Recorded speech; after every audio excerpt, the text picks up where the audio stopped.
Heal the bird before it's too late. Save the planet. तो को प्रकृति पुकारे। काफिर हैं जो बंदे नहीं वसुधा के, ऊपर जिसका अंत नहीं उसे आसमां कहते हैं, जहाँ में जिसका अंत नहीं उसे माँ कहते हैं। घर में माँ को रुलाएं और मंदिर में माँ को चुनरी उड़ाएं। याद कर, मंदिर की माँ तुझ पर खुश तो नहीं, शायद खफा जरूर होगी। ये वसुधा तो तेरी यशोदा माँ है, जिसकी गोद में तेरा बचपन और यौवन काल बीता। उसके लिए तेरा भी कुछ नैतिक फर्ज है। उससे मुंह ना मोड़, वरना उसका शाप तुझे क्या, समस्त मानव जाति को इतना महंगा पड़ेगा जिसकी कल्पना ना कर सकेगा। जिसने तुझे बचपन में अमृत सा दूध पिलाया, उसी की छाती पर समरसेबल पंप लगाकर उसका दिन रात दोहन कर रहा है, क्योंकि जिस पवित्र जीवनदायिनी मातृ तुल्य गंगा यमुना सरस्वती की पवित्रता का हास ही नहीं किया है, वरन उससे उत्पन्न होने वाली प्रकृति का भी सर्वनाश किया है, उसे विश्वान कराकर। नौबत तो यहाँ तक आ गई है कि हमें उसकी सूरत से भी नफरत होने लगी है। इससे बचने के लिए दूसरा शिव कहाँ से लाओगे? हे बंधु, अभी भी सुधर जाओ, प्रकृति के साथ खिलवाड़ ना करो, वरना नजीर की पंक्तियों में सब ठाट पड़ा रह जाएगा, जबलात चलेगा बंजारा। जिस बगीचे के दरख्तों के साए में खेला, उनकी शाखाओं पर झूला, आज उनकी रुग्ण अवस्था को देखकर तरस नहीं आया।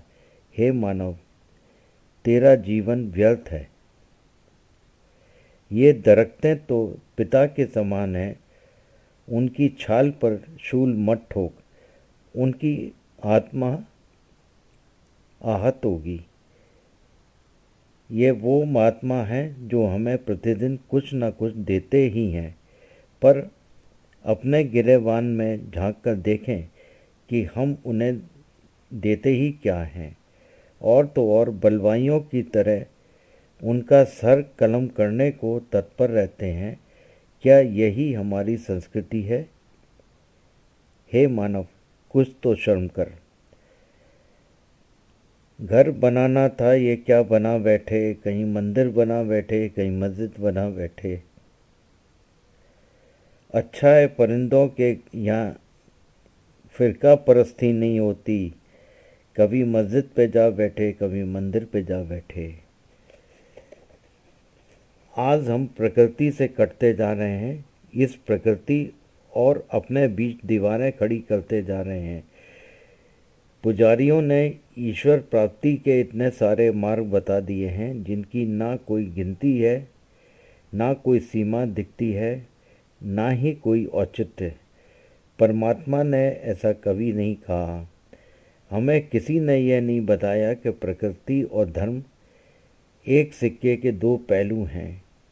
आज हम धर्म की दुहाई तो दे रहे हैं, साथ ही उसकी आड़ में प्रकृति का सर्वनाश भी कर रहे हैं।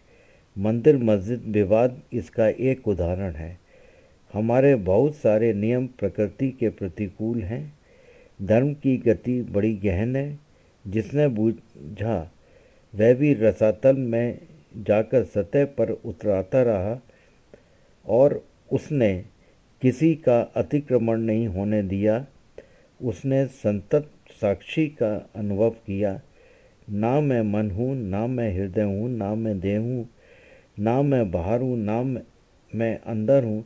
मैं सारे द्वंद्व और द्वैत का अतीत हूँ, जिस पर कोई बंधन नहीं, ना विचार के, ना भाव के। जहाँ गणित भी खो गया, काव्य भी सो गया, और जहाँ विज्ञान भी किंग कर्तव्य विमूढ़ हो गया। गोस्वामी तुलसीदास जी ने भी कहा है, ईश्वर प्रकृति और हमारा जीवन एक ही है, केवल उसका स्वरूप भिन्न हो सकता है। ईश्वर तो स्वयं में है, संपूर्ण सृष्टि और इस प्रकृति और हमारे जीवन का निर्माण भी उन्होंने ही किया है। ईश्वर न जीव है और न ही प्रकृति से अलग है। श्री मद्भगवत गीता में श्री कृष्ण ने कहा, अहम ब्रह्मास्मि शिवो। अहम अर्थात हम ही ईश्वर हैं, परंतु हमने ऐसा चश्मा लगा लिया है कि हमें वास्तविकता का ज्ञान नहीं हो पा रहा है। हम ईश्वर से दूर अपनी सत्ता बनाने का प्रयास करने में लगे हैं। ईश्वर हमसे है और हम उन्हें बाहर खोजते रहे हैं। ये विकसित देश घमंड के वशीभूत होकर अपने ज्ञान चक्षुओं पर विराम लगाते हुए क्योटो एग्रीमेंट का परिपालन नहीं कर रहे हैं और तो और ओजोन नामक द्रौपदी का चीर हरण कर रहे हैं, और यूएनओ इनके क्रियाकलापों को धृतराष्ट्र की तरह आँख और कान को बंद करके तथा दिमाग को ताला लगाकर अपनी वैकल्पिक सत्ता में डूबे हैं, क्योंकि उन्हें अपने आश्रयदाताओं से खतरा है, कहीं उनकी अर्थव्यवस्था न बिगड़ जाए, जिसकी प्रतिक्रिया के प्रतिकूल प्रभावों को आज समस्त मानव जाति भोग रही है, अपना भूत, वर्तमान और आगे आने वाले भविष्य को कष्टदायक बना रही है। गीता में श्री कृष्ण अर्जुन से कहते हैं,